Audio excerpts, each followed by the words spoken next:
Hello, everybody. Welcome to another Moto in-depth video. Once again, don't mind them. All right, they're there for fun. It's a marker. I put it on there. No, they're actual zits. They're really annoying and they're very stupid. And I don't know why they're coming for me all of a sudden. But we'll be checking out my top 10s today. We have top 10 450 riders for you guys, and then I also have top 10 basically 250 riders for the 250 East. Before we head west, I thought this video was needed, so I'll get you guys my top five 250 East riders with 5 honorable mentions, and then I'll get you guys my top 10 450 riders with 3 honorable mentions. So let's head right into it. We're gonna head into the 250s first, because why wouldn't we? Hunter Lawrence will start off the list. Thrasher and then Jordan Smith at number 3.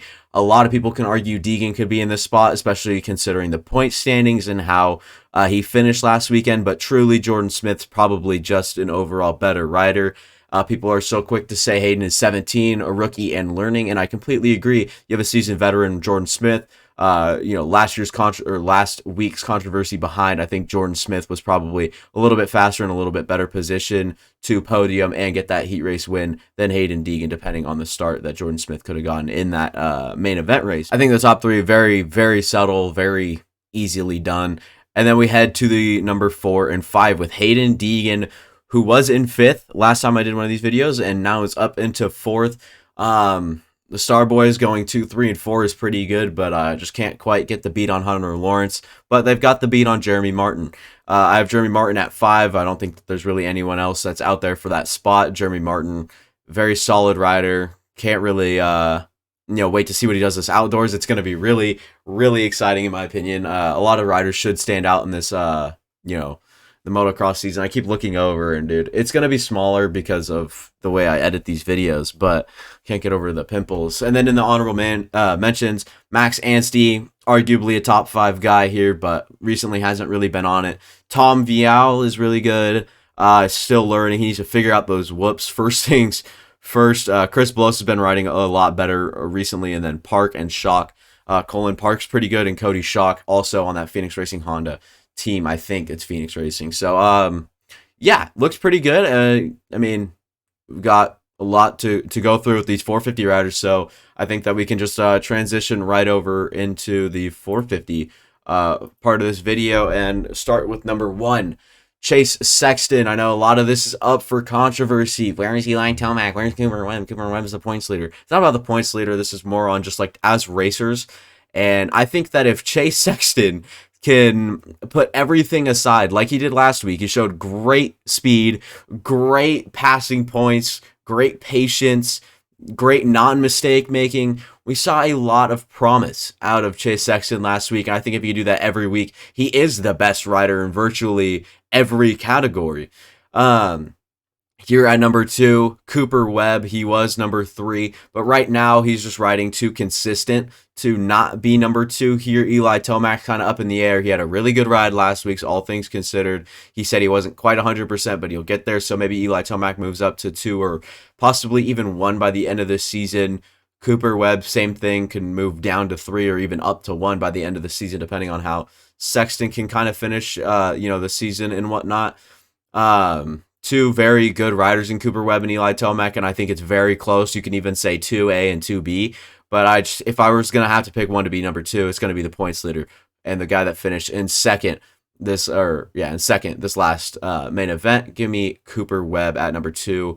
Obviously talked enough about Tomac at number 3. Last in Indianapolis, that result definitely hurt him in this ranking system sort of deal. It's not based off of finishes or anything like that, but it just adds another inconsistent finish to this year's finishes. I mean, he does so well, has that kind of wonky week, and then does super well again. And, nothing seems to give. And he finally just sat in 3rd in this race. Probably would have gotten 4th if it wasn't for AP going down. But speaking of AP, he is here at number 4. He has moved his way up. This can arguably be Justin Barcia with how much speed he's shown. But I think if Aaron Plessinger can continue to get those starts that he has been getting, even if it was even in the beginning of the season to now, I think if he can consistently start up there with the boys, I think he finally has that confidence that, he was going to win. He basically did win in my eyes. And I think that is just a really good situation for Aaron Plessinger. So we'll have to see how that all ages. But Aaron Plessinger for now will be in the number 4 spot. Like I said, arguably you could have Justin Barcia, who we will have at number 5. Pretty self-explanatory. This guy's been on fire, but he just hasn't quite been up in that top 3 consideration. And Aaron Plessinger's recency bias has him in number 4. But Justin Barcia was in 6th, up to 5th now. I mean, I like that quite a bit. If you are Justin Barcia, you're slowly getting more recognition, and it's not even in a poor way. It's not because of some controversy you stirred up. It's not because of some dumb move that you have made. I think that, it's good. He was number 6 last time we did this. He is now number 5, moves up 1 spot in these rankings, and I think that it doesn't really speak volume to his writing either. His writing's been incredibly solid. Can't wait to see that continue to develop as the season goes on. I think he's another person or another rider that can win this season. And at number 6, this comes with a little bit of controversy. I'm sure you guys are already asking, how is Jason Anderson better than Ken Roczen and even Christian Craig?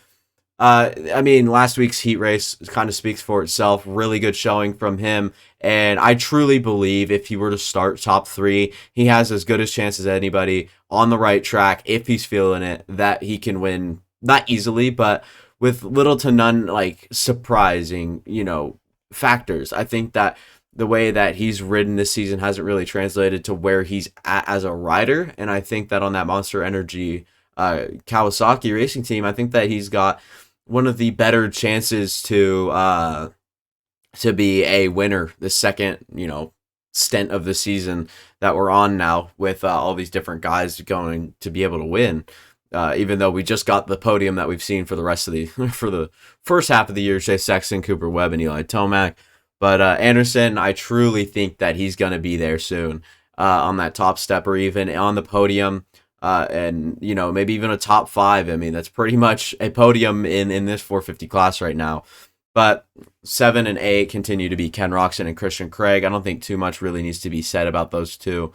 Ken Roczen's good. I mean, he's got speed. He just won at Indy.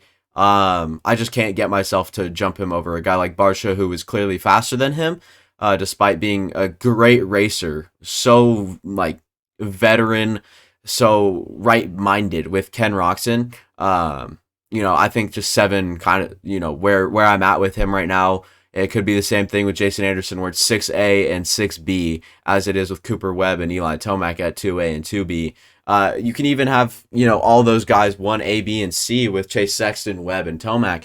But over here at number 6 and 7, I have Ken Roczen, or I have Jason Anderson and Ken Roczen. And then at number 8, Christian Craig, kind of been in a league of his own. He's kind of not the bottom feeder, 7th through 9th finisher every week anymore. But he's kind of just sitting, pretty in a single spot each and every week. And I don't think that really changes. I think he starts top 8 to 14th, and then finds himself in an 8th, 7th, or 6th place spot, and then kind of just sits there for the rest of the race. Moving to number 9, 10, and then the honorable mentions. Adam Cianciarulo at 9. It's so cruel, especially with how he's done recently, but the way that he can start in 2nd and end in 8th or 7th, and that just isn't quite what you're looking at. I think all the guys ahead of him are there for a reason. I think that all the guys I have, Christian Craig, Ken Roczen, Jason Anderson, Justin Barcia, Cooper Webb, Aaron Plessinger, Eli Tomac, and Chase Sexton, I think when you think of it, name value, Cianciarulo is under all those guys. Maybe Christian Craig, he has the edge over, but I don't think you guys have realized how consistent Christian Craig has been in 6th and 7th all season long. Well, Adam Cianciarulo has been fighting through, another injury from that Barcia takeout, and even before then, I think he was working on a little something. I think that 9 is just where we'll keep him for now. I can see him being a top 6 guy by the end of the season, all things considered. I hope for that sort of thing to happen, but unfortunately, we'll have him at 9 right now, and he's there to stay. We're not counting injuries in any of all this stuff, so Ferrandis, Colton Nichols, all of the injured 450 guys are out of question here, so Justin Hill moves 3 spots up into 10th. With a 7th place finish or something like that this past weekend in Detroit, and that was a really impressive finish for him. Moves up 3 spots. And he'll have his older brother Josh Hill, Dean Wilson, and Benny Bloss right behind him in the honorable mentions to even make the list at number 10. But Justin Hill gets the edge on those guys, and I truly think, if a factory team reaches out for even a fill-in ride, Justin Hill should take it immediately. A brilliant racer with great speed and technique. One of my favorite riders in the 250 class whenever he was racing there and competing for titles. I really, really am a fan of Justin Hill. Can't wait to see what the future holds for him. If he continues to race on that Team Tedder KTM, so be it. But if opportunities presents itself, I do not think that he should shy away from something like that. But that'll be all for me. Thank you guys for watching. I'll see you guys next time. Hopefully you guys enjoyed. Make sure to leave your comments down below on my rankings or whatever you guys want to call it. But that will be all. I will have to see you guys next time.